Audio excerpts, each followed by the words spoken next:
Oi, Visual Lovers, tudo bem com vocês? Estamos muito felizes com a estreia do nosso VisuCast. Eu sou Francisco Tavares. Sou a Vitória. Eu sou a Milena Maiara. Nós somos do curso de Computação Gráfica.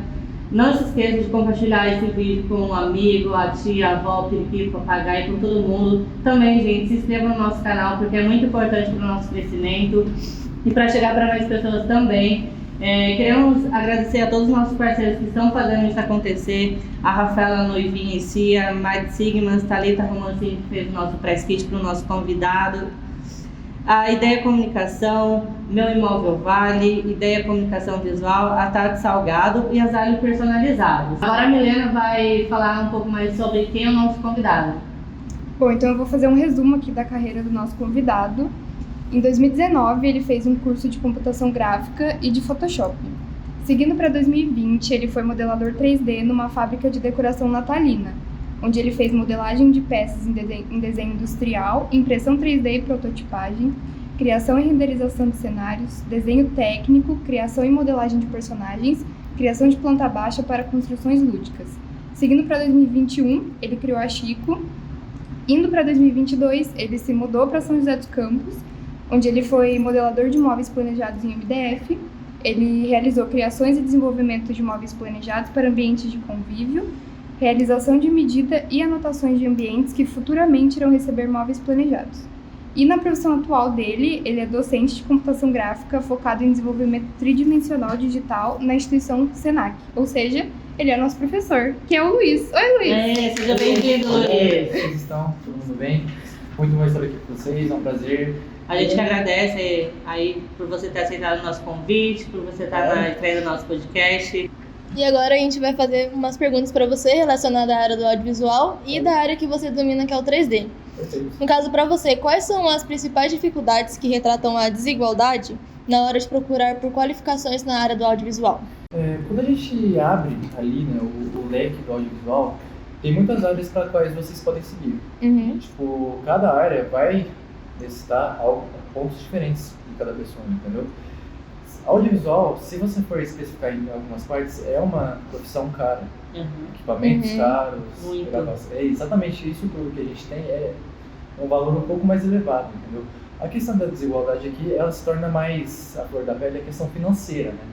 Que pessoas que começam do zero ali, tipo, um microfonezinho barato ali, tipo, com o próprio celular ali, realizando a gravação, ela consegue produzir, ela consegue fazer a edição, mas se ela tiver um notebook básico ali, ela vai conseguir fazer a edição. Só que daí começa a entrar na questão de qualidade, entendeu? A pessoa, ela vai querer evoluir sempre. Sim, exatamente. O que acaba acontecendo, né, com os famosos youtubers, né, às vezes a pessoa ela quer ingressar nessa área, mas fala, só tem um celular, eu não tenho uma câmera, não tenho um microfone bom, mas assim, basta você ter esforço de vontade e, né, colocar a criatividade à flor da pele, porque tudo vai fluir, porque é assim mesmo, a gente começa do básico e depois, de acordo com a gente vai ganhando nosso dinheiro, a gente vai conseguindo alavancar e ter equipamentos melhores, né? Isso é o mais interessante no audiovisual, porque essa questão da evolução, você lembrar de onde você saiu, é o que mais te motiva a continuar trabalhando com isso. Exatamente. Isso, questão disso, não é só isso no audiovisual, isso também funciona para qualquer área, entendeu? Você sabe de onde você veio, você sabe como você começou aquela situação, entendeu? E você está feliz com tudo que você tem hoje, é uma realização, entendeu? Sim. Não só o que você produz, mas tudo aquilo de experiências, equipamentos, tudo que você adquiriu ao longo do caminho, entendeu? Sim, exatamente. Uma outra curiosidade que eu tenho é que, assim, quando a gente está fazendo um curso, a gente, né, se forma, a gente acaba sendo recém-formado, a gente acaba tendo uma certa dificuldade para a gente arrumar o nosso primeiro emprego, né? Porque daí a empresa, quando ela recebe o currículo, ela vê, a pessoa não tem experiência, às vezes acaba sentindo aquela coisa, tipo, será que ele é capacitado mesmo para ele exercer aquela função que a gente está precisando? E eu queria saber de você se existe no mercado uma quantidade de vagas que geralmente as empresas deixam destinadas a essas pessoas recém-formadas. Olha, quantidade exata eu não posso saber te dizer, porque cada empresa no mundo do audiovisual, tanto no audiovisual quanto qualquer outro nicho, vai trabalhar com um número diferente de pessoas. Sim. Porque a questão do foco, uma empresa que é extremamente focada em audiovisual vai ter mais pessoas trabalhando nisso do que numa empresa que não é tão focada assim, entendeu? E a questão do recém-formado é interessante, porque estágio, a gente pode encontrar muito por aí, entendeu? A gente pode se especializar. Quanto você colocar realmente na prática aquilo que você aprende, é a melhor forma que você pode desenvolver para algo no futuro, entendeu? O estágio ele não é possibilitado apenas para quando você termina aquele curso. Sim, você pratica ele enquanto você está no curso, entendeu? Isso é o que mais traz experiência, força de vontade para você continuar fazendo aquilo. E sempre é legal, então, quando a pessoa ela já está cursando e ela já tem tipo, aquele foco, não, é isso mesmo que eu quero, ela já vai buscar uma oportunidade de emprego, né? Isso aí. Bom, então, eu acredito até que você já tenha citado algo nesse tópico, mas acho que é legal a gente debater mais sobre essa pergunta. Para um profissional que se encontra em situação de baixa renda, a falta de um equipamento que possua custo elevado afeta no resultado do projeto e como isso pode ser revertido? É aquilo que eu comentei com vocês no início, né? A questão da qualidade do equipamento, ele traz muito resultado para a questão do produto final ali, né? Que vocês vão estar produzindo. Se você tiver uma câmera melhor, um computador melhor, você vai ter mais alta qualidade naquele vídeo, vai ter um computador melhor, ele vai te produzir mais facilidade, mais rapidez para você produzir o vídeo, porque a gente tem que lembrar uma coisa, quando um cliente cobra um projeto da gente, ele cobra por um tempo, entendeu? Isso, a gente tem que cumprir esse tempo. Se a gente não cumprir, a gente vai estar saindo fora do esquema, entendeu? A gente não vai estar, combinando, não vai entrar no combinado ali do nosso cliente, certo? Isso inflige completamente. É claro que tem a forma ali da gente ir evoluindo, né? Como eu não sou um profissional de audiovisual, porém eu passo por isso também. Eu tenho que comprar equipamentos melhores para mim. Como que eu faço isso? Eu conquisto os clientes com o que eu tenho, entendeu? E parte dessa renda que eu recebo vai para uma caixinha. Uma caixinha ali é para guardar, para comprar equipamentos melhores. E é como se fosse um banco de investimentos ali. Enquanto um banco ali você coloca ali, por exemplo, 30 mil, vai te render uma certa renda por mês, certo? É basicamente isso. Cada trabalho, cada projeto que você fizer e receber por aquilo, você vai separar uma parte do pagamento para você, evoluir o equipamento, as suas habilidades, porque não é só equipamento que a gente pode comprar, a gente, cursos, sempre vão estar exatamente. aprimorando, né? E uma coisa que eu fiquei agora curioso, como que foi o seu sentimento de receber o primeiro trabalho, quando alguém veio te procurar, de falar, Luiz, eu tô precisando de tal coisa, como que foi esse mix de sensação, como você sentiu?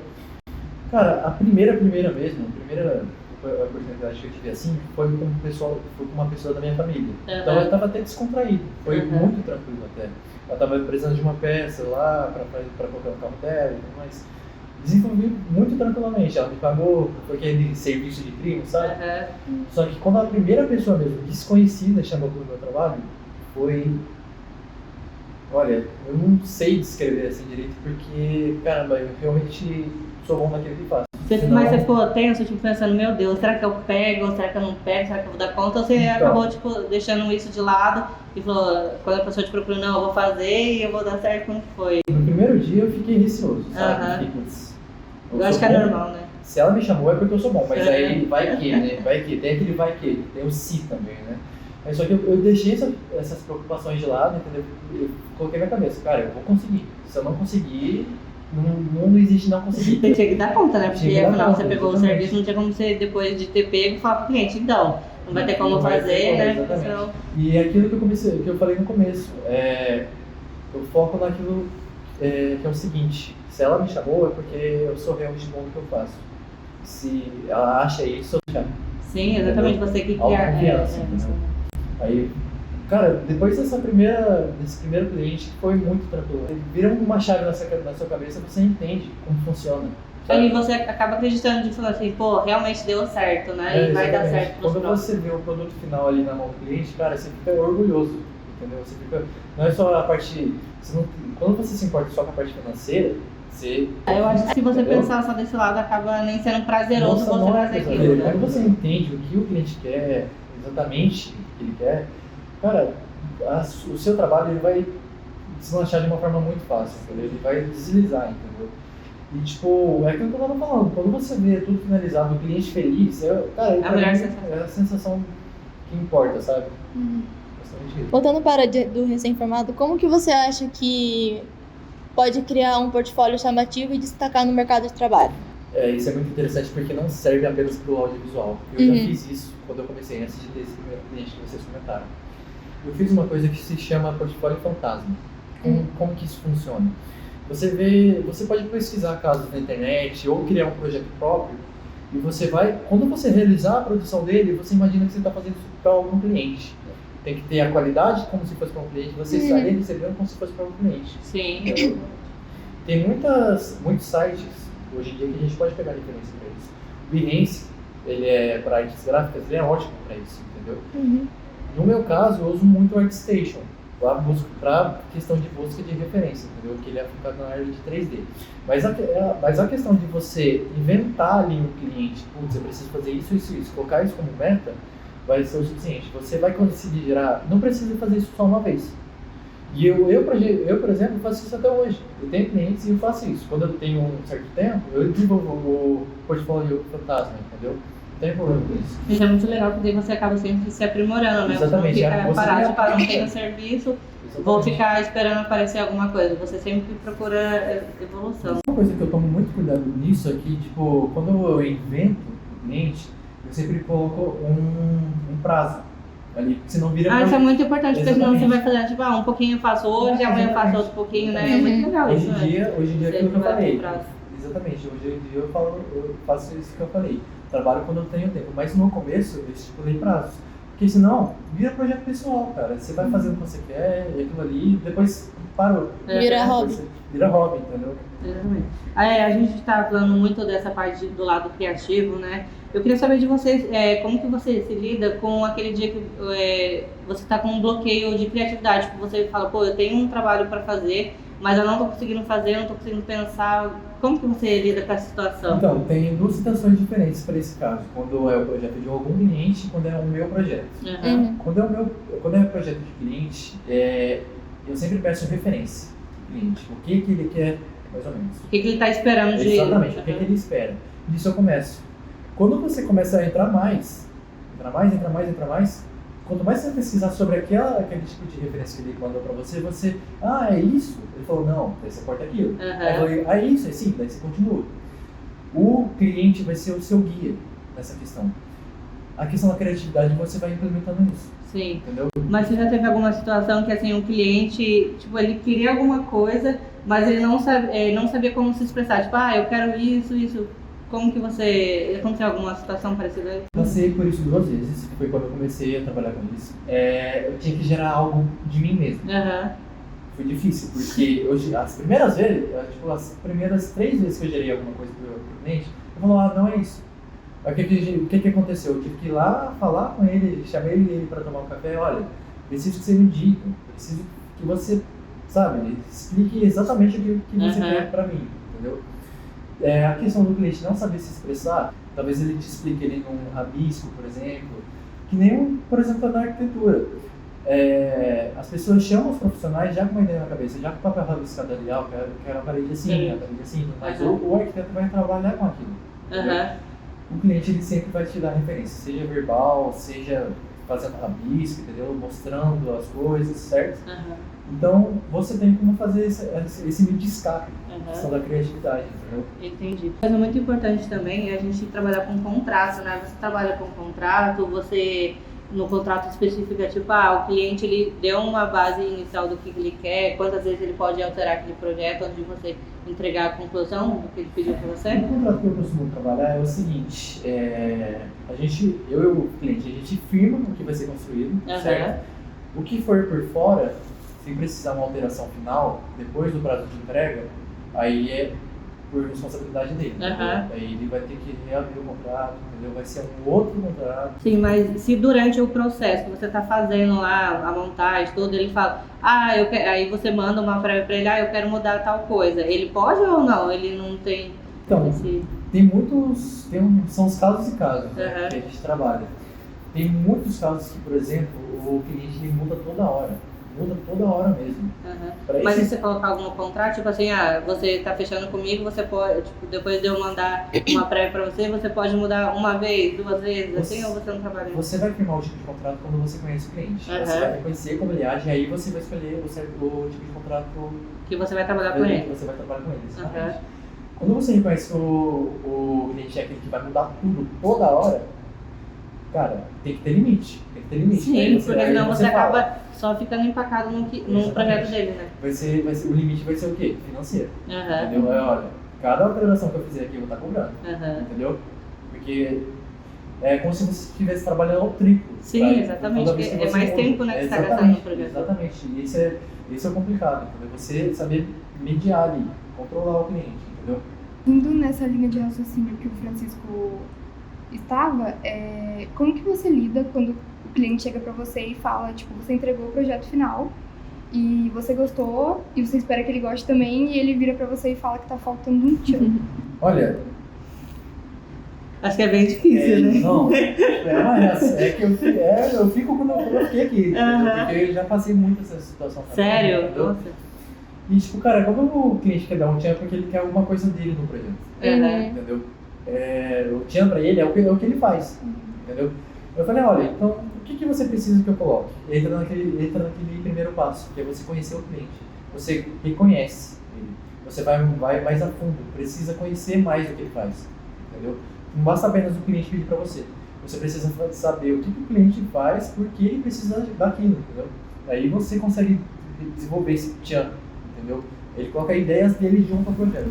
Mas aí quando um cliente vai pedir um objeto A para você, e aí você já imagina várias formas desse objeto A ficar de uma forma legal. Certo. Só que o cliente tem uma outra visão desse objeto. Só que na sua percepção, a sua visão fica melhor do que na dele. Você tenta induzir ele a pensar da mesma forma que você, ou você não opina e faz o que ele... Como a gente trabalhou aqui a questão do cliente, aquele cliente que pede muita alteração e o cliente que não pede nada, e o final tá ótimo, tem esse caso aí, entendeu? A gente tem que... Você conhece o cliente, você olha, você acha que ele é um pouco mais maleável, você acha que ele é mais flexível. Se você sentir isso, se você achar que isso é válido, você trabalha a ideia. E nada melhor para refutar ideias do que os fatos, entendeu? Porque não adianta, por exemplo, imagina que eu faço uma peça A ali, que você citou, que ela é funcional, só que ele quer uma peça B que não é funcional. Eu explico que ela é funcional e que a dele não. Só que sem, sabe, ser imparcial. Sim, sim, sim. Ser imparcial. Eu tipo, ressalto também os pontos positivos e baixos também de cada peça, entendeu? É importante tipo, você tem que Ter a conversação dos dois, Exatamente. né? Tipo, de você dar o seu lado, ele dar o lado dele e vocês Exatamente. entrarem num senso, né? O cliente tem que entender o porquê eu sou o melhor. Não você tentar, tipo, a todo custo fazer isso. Entendi. Ele tem que tipo, pra ele aceitar a sua ideia, tem que ser por ele mesmo, entendeu? É isso aí. Então você tenta induzir ele de certa forma. Quando eu sinto que o cliente ele é flexível e amigável, assim, beleza, mas tem muitos clientes que, olha, eu quero isso, eu não quero mudança. Sim. Se tiver uma mínima mudança no final do projeto, eu não vou te pagar. Entendeu? Aí realmente não tem como Aí fazer fica nada. difícil, Aí né? você, sabe? Aí você fica até assustado, entendeu? Durante o seu curso, você conseguiu alguma vaga de estágio ou você sentiu alguma Olha, dificuldade? que nem ela falou que eu me mudei para aqui para São José. Na cidade que eu morava antes, ela era muito pequena. Era a cidade do interior. Aham. E tipo, cara, conseguir um estágio lá era que nem, tipo, sempre tipo vizinho. Sei. Entendeu? Era até fácil, só Fácil. que tipo, a sua praticidade, o seu trabalho que você teria no estágio não seria realmente um estágio. Aham. Entendeu? Eu fiz um estágio, assim, bem entre aspas mesmo, quando... Antes de eu me mudar pra cá, eu fiz um estágio no supermercado, lá da minha cidade. Mas isso cursando ainda o curso, ou Eu não? acredito que sim, É? eu acredito que sim. Eu não consigo me lembrar muito bem dessa época em questão do estágio, entendeu? Aham. Mas nesse estágio, do que eu tratava? A questão de criação de banner de produto, questão de cadastramento de produto, entendeu? Tinha toda essa questão de realmente fazer o produto ficar bonito para o cliente comprar, entendeu? Aham. Era basicamente isso. Eu trabalhava mais na área do Photoshop, Aham. Sim. em termos de software. E agora uma pergunta que envolve o seu técnico, né? E o nosso também. Como a computação gráfica, né, o CGI, revolucionou a indústria cinematográfica. Cara, isso é um ponto muito interessante de conversar, porque isso começou, pra galera que começa a conhecer um pouco dessa área agora, acha que isso é de agora, porque é tecnológico. Mas não, isso começou muito tempo atrás, tipo, uns 20 anos atrás mais ou menos. Começou a ser desenvolvido, tava fraco no começo, mas é como qualquer coisa, como qualquer Sempre quando é uma novidade, né? Sempre uma Acaba nova sendo- novidade, sempre uma nova evolução, entendeu? Começou ali com Toy Story, por exemplo. O primeiro filme, você pode... A diferença é gritante do primeiro filme pro segundo, na questão da qualidade, Sim. entendeu? Porque é aquilo, começou na Disney, certo? Eles já tinham o financeiro ali disponível para eles começarem a fazer. E aí ele ficou daquele jeito, que se a gente vê hoje, a gente sonha. Um outro entendeu? exemplo também é o do Pinóquio, né? Quando a gente Pinóquio. vê, tipo, nossa, a qualidade era muito ruim. Tipo, o Exatamente. filme em si, tipo, era bem, vamos dizer assim, bem simplinho, né? Aí, O que eu mais gosto de citar em relação a isso é a questão do Piratas do Caribe. Cara, o CGI daquele filme é simplesmente sensacional. Cara, é de outro patamar, entendeu? Tanto o Piratas do Caribe quanto o Avatar, que foi o Avatar, né, que trouxe a tecnologia 3D para os cinemas até. assim, Cara, então é uma coisa de se dizer que se não tivesse hoje em dia, as coisas iam ser muito diferentes, entendeu? Ia ser um diferente negativo, eu posso dizer, entendeu? Porque dificuldade de criação de cenas, por exemplo, algo que seria na prática, pode ser realizado agora em CGI. Entendeu? Por exemplo, colocar um elefante no meio de uma sala ali, por exemplo, uma sala enorme, assim, dentro de uma mansão. Ia ser inviável fazer isso. Achar um local ideal para gravação, fazer, tipo, conseguir o animal e tudo mais. Hoje o CGI, né, ele facilita nesse meio.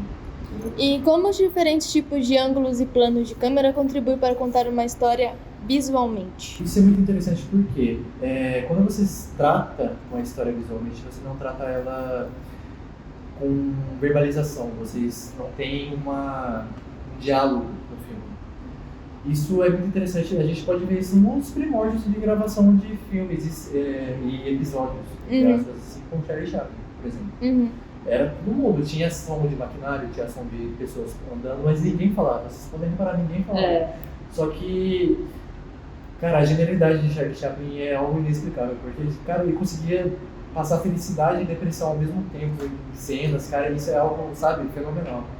E tem as questões de ângulos, assim, tipo, primeiro plano, primeiro e segundo plano, plano detalhe, por exemplo, que a gente começou a ver um pouco mais nos filmes de faroeste, né, plano detalhe exatamente. Tinha aquela cena lá que tava dois pistoleiros, né, um de frente pro outro, e focava ali na mãozinha deles tremendo, assim, perto da pistola. Cara, isso é uma forma de... Eles sabem que tem uma tensão ali no meio e ninguém tá falando nada. Tem um filme da Disney, um curta, chama Piper, da Disney. Conta a história de um passarinho que é uma gaivota, eu acho. Que, tipo assim, ficavam eles ali na praia tentando pegar algumas coisas lá dentro do mar. Que vinha a ressaca, vinha, quebrava e eles corriam de volta por causa da água e tudo mais. Conta a história de um passarinho filhote que ele corria até lá e voltava. Corria até lá e isso em noites, dias e noites passando só isso. Aí ele conheceu, acho que um caramujo, não lembro muito bem qual que é a história. Ele conheceu um caramujo que só ficava preso na parte que o mar avançava. Aí o passarinho experimentou fazer o quê? Se prender à areia, entendeu? Aí, da forma que ele se prendeu à areia, ele teve uma perspectiva diferente, porque a água cobriu ele viu tudo flutuando, tudo as paradas subindo assim, porque, cara, surreal, o que é isso? O que é isso? É um mundo novo, entendeu? Uma perspectiva nova. Cara, você entendeu? O filme não precisou falar nada. Porque se você não se arriscar, não for conhecer novas coisas, novos lugares, novas culturas, por exemplo, você vai ficar preso na sua bolha. Então você não vai sair, você não vai aprender alguma coisa nova, por exemplo. E no final dessa animação, por exemplo, quando ele fica lá, ele consegue pegar as comidinhas pro resto das gaivotas. Sim. Isso, sabe? Que, seguindo nesse raciocínio de poder expressar alguma coisa sem usar o diálogo, também encaixa em questão das cores na filmagem? Porque tem, cara, um ótimo filme que a gente pode ver isso desse ano, Homem-Aranha através do Aranha-Verso. Não sei se vocês já assistiram. Eu ainda não assisti. Só que o enredo do filme tem vários Homens-Aranhas, certo? Só que em cada universo próprio, certo?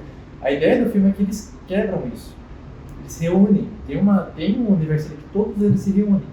Vocês podem observar que cada universo de cada Homem-Aranha é diferente. Sim. Se a gente for focar nos principais, do Miles, por exemplo, o Miles Morales, ele tem aquela arte básica, né? A arte padrão, que a gente tem o sombreamento, a questão de iluminação e tudo mais. Quando a gente vai para o universo do Homem-Aranha Gwen Stacy, já é completamente diferente. É como se fosse aquarela. Sim. Entendeu?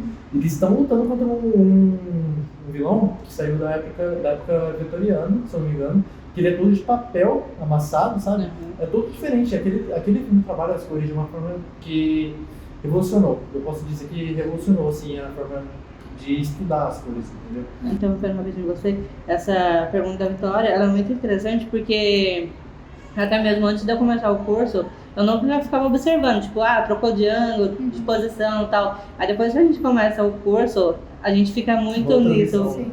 muito preso, fica olhando, isso é isso, isso é isso. Isso é muito legal, né? Sobre as entrelinhas.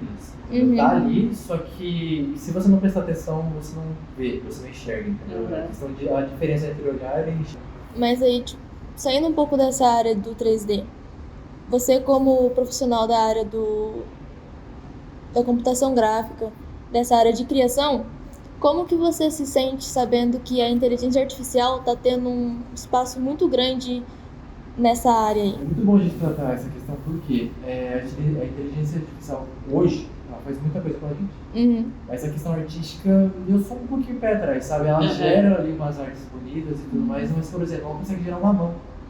Sair Nossa. Ela bugada. consegue gerar uma mão com 5 dedos. Ou simples. 3 braços, Exatamente, né? Exatamente, tipo, pessoas se comprometendo. Fica, cara, completamente errado. Uhum. É claro que ela vai, tipo, em questão de codificação, a gente já usa isso faz muito tempo, a Alexa da Amazon. Sim. Então a gente fala ali e ela faz, olha, Alexa, acende a luz da cozinha, Alexa, liga a TV. Uhum. A gente já usa a inteligência artificial já faz um tempo. Mas às vezes ela acaba dando umas bugadas, né? Que você fala pra ela fazer sim. tal coisa, o X ela faz o Sim, Y, né? Exatamente, sempre vai ter a margem de erro, independente do que ela foi programada, entendeu? E a questão artística da inteligência artificial eu também sou muito contra. Porque a pessoa escreveu, gerou a arte ali e ela acha que fez. Aham. Entendeu? Eu já vi muitos perfis no Instagram que tava escrito lá, artista de inteligência artificial. Qual foi? Qual foi, cara? Qual foi? Aí não dá. Tipo, você pediu pra tipo, por exemplo, o ChatGPT. Ele é muito bom pra questão de geração de listas, organização de assuntos. Uhum. Ele não gera imagem, mas tem outras que geram imagem. E a galera usa essa pra achar que é artista. Aí fica complicado, né? Entendeu? Porque isso desvaloriza. Por quê? A pessoa que realmente é artista, ela estudou pra aquilo. Ela dedicou muito tempo pra ser daquela forma. Ela teve muita Fez evolução. cursos, fez Exatamente. muitos investimentos. Cara, tipo, teve muita evolução pra chegar no que ela é hoje. E, tipo, dependendo da pessoa, ela quer chegar mais longe ainda, entendeu? Sim. Aí vem um cara Uma pessoa do nada, do nada né? falando, olha, eu fiz essa arte aqui. Só que ele escreveu, olha, faz isso, isso, isso, e foi gerado Nossa. automaticamente. Mas aí você acha que para as pessoas que estão entrando nessa área agora, cursando computação gráfica ou design gráfico, você acha que esse mercado está um pouco propenso a cair por conta da inteligência artificial? Só que não, a inteligência artificial ela tá evoluindo sim, como qualquer outra, em outros quesitos, que nem eu falei na questão de organização de texto, por exemplo. Toda inteligência artificial ela vai evoluir, certo? Só que tudo tem limite. Uhum. Que nem a evolução das espécies. Chegou no limite ali, por exemplo, o peixe. Começou a andar pra fora. Tô falando bem por cima mesmo. Sim. Mas aí você não acha que por ter essa evolução, a inteligência artificial pode ficar ainda melhor? Então, ela vai ser melhor, mas só que ainda vai precisar de alguém pra cuidar dela, entendeu? Uhum.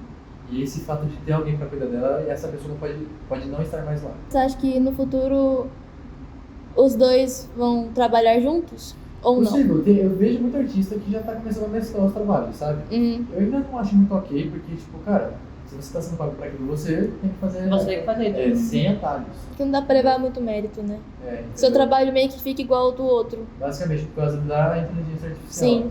Entendeu? Uhum. Seguindo nesse assunto, a nossa área, né, de computação gráfica, ela é uma área que ela anda junto com a tecnologia. Então, a gente meio que depende disso também, né, da tecnologia. Até que ponto você acha saudável a gente usar uma tecnologia de IA, por exemplo, na criação de algum conteúdo? Você acha que talvez numa pré-produção, tipo, na criação de um storyboard, assim? Cara, isso é muito útil, porque como eu falei pra vocês, ela ajuda muita gente na questão de organização. É legal implementar a IA daquilo que você faria, só que ela faria em você. Entendeu?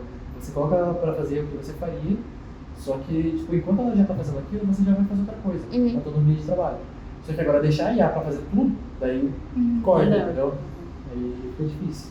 Sim, a gente vai ler a última pergunta aqui do nossos Bizlovers, que é como a modelagem 3D está transformando a maneira como os arquitetos e designers planejam e apresentam projetos para filmes e produções televisivas. Então, que nem você citou, arquitetos e designers, Sim. certo? Os designers eles estão mais puxados para a questão de representação televisiva, cinematográfica, certo? Que é a questão do CGI, que a gente já tratou aqui. Uhum. A questão de arquitetura ela é interessante porque é a questão da maquete digital. Uhum. Ela é útil, muito útil hoje em dia, porque hoje em dia o cliente ele precisa ver, ele tem mais conhecimento visual do que dito. Sim. Uhum. Hoje o visual compra mais a pessoa do Exatamente, que o que você exatamente. falar, né?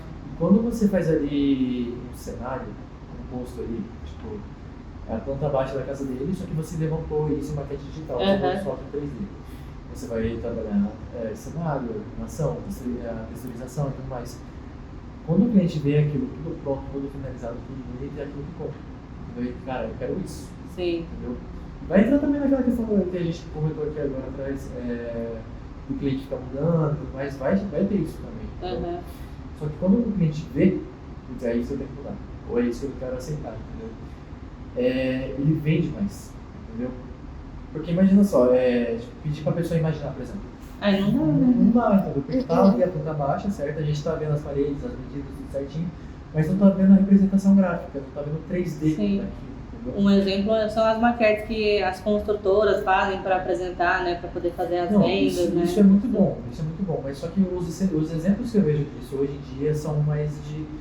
Porque como é prédio, eles não fazem a maquete interna, né? Eles fazem mais a parte externa Uhum. do material ali.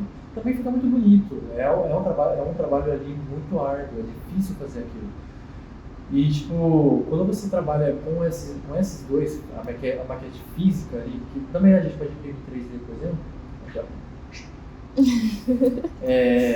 ó. A gente pode trabalhar com esses dois, por exemplo, a gente pode imprimir, certo? Em uma escala menor ali, Uhum. e também trabalhar com as imagens, sabe? Pode fazer um trabalho conjunto. Sim, entendi. Luiz, foi muito bom o nosso bate-papo. Espero que vocês tenham gostado. E volte mais vezes. Você é muito bem-vindo aqui no nosso VisuCast. E não se esqueça, pessoal, que o nosso podcast é toda quarta e sexta-feira, às 20 horas da noite. E a gente se vê agora na sexta-feira, né, gente? Sim. Até lá. Isso aí, valeu pessoal.